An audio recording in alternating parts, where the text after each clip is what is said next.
Assalamualaikum warahmatullahi wabarakatuh. Di video kali ini saya akan mentutorialkan cara merakit mesin untuk motor Beat Karbu dengan kendala kruk asnya tidak senter ataupun goyang ya.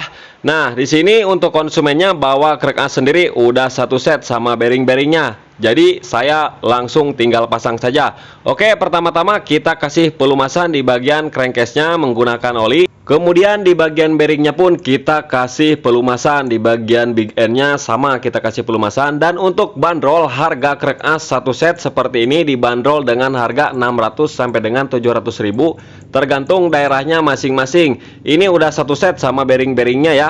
Dan bearingnya itu kan terpisah satu ya, udah saya pasang duluan. Nah, setelah kita kasih pelumasan dipastikan oli sampai ke bagian stang piston untuk pelumasan stang piston dan di bagian liner piston.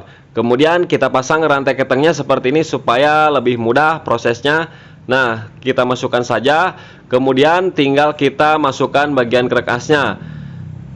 Dan untuk pemasangan krek asnya ini lengket ya teman-teman, jadi nggak bisa didorong pakai tangan. Kita pas-paskan aja dulu sampai benar-benar lurus ya, harus sampai lurus. Nah, setelah lurus baru kita proses tracker. Banyak cara ya pemasangan krek as, ada yang dipukul, ada yang dipanasin, ada yang didinginkan, ada juga yang di tracker seperti ini.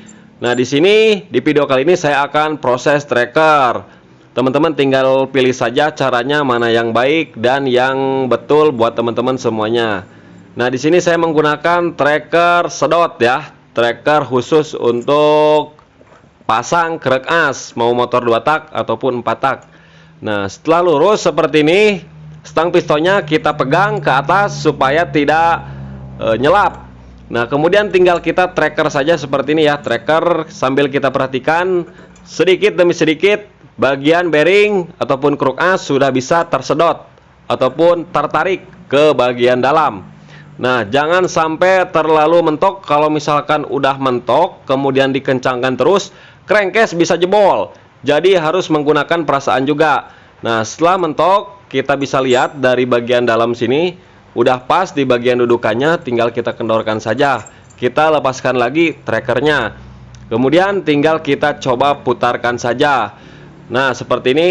Rantai ketengnya jangan dipasang dulu, kita putar-putar. Bagian krek asnya harus sampai halus, mudah, jangan seret.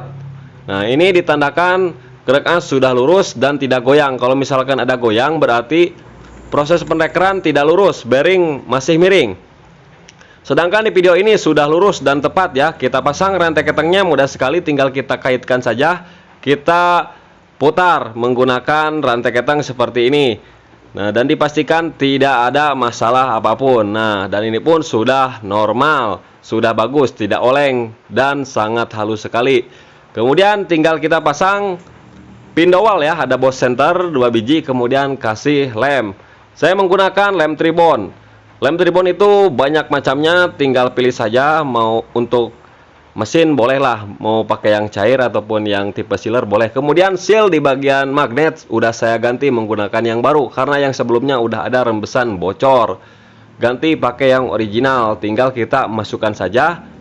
Kita pas-paskan, tinggal kita dorong dan tekan sampai benar-benar masuk. Kemudian kita pasangkan baut-bautnya. Nah, baut-bautnya ada yang panjang, ada yang pendek, ada yang sedang.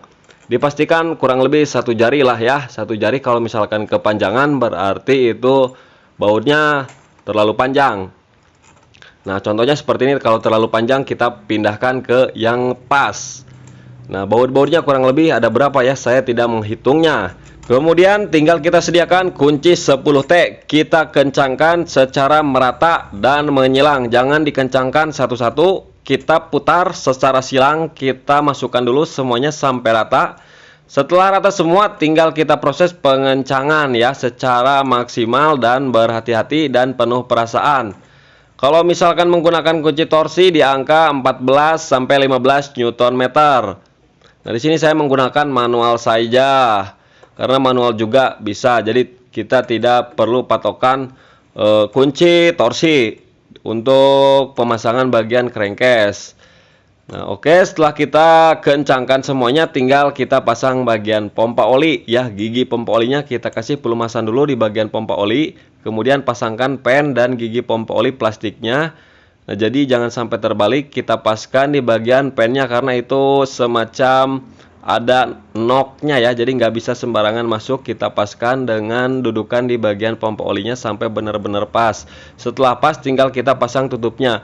Oh iya, satu lagi, jangan lupa ketika bongkar mesin seperti ini, di bagian filter oli sebelah kiri dibuka karena pasti itu kotor banget ya, banyak keraknya, dan ini pun sudah saya bersihkan.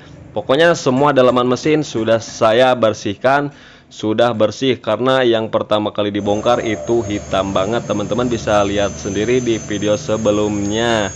Nanti video cara pembersihannya untuk cleaning mesin nanti saya upload lagi ya. Nah, setelah itu kita kencangkan ya, bautnya ada yang pendek dan ada yang panjang. Kemudian sisa-sisa lemnya kita bersihkan supaya pekerjaan kita lebih rapih dan dinilai 100 ya. Kemudian tinggal kita coba putar ya, bagian krek asnya harus enteng seperti ini ya, jangan sampai seret dan jangan sampai ada suara. Oke, mudah-mudahan video ini bermanfaat.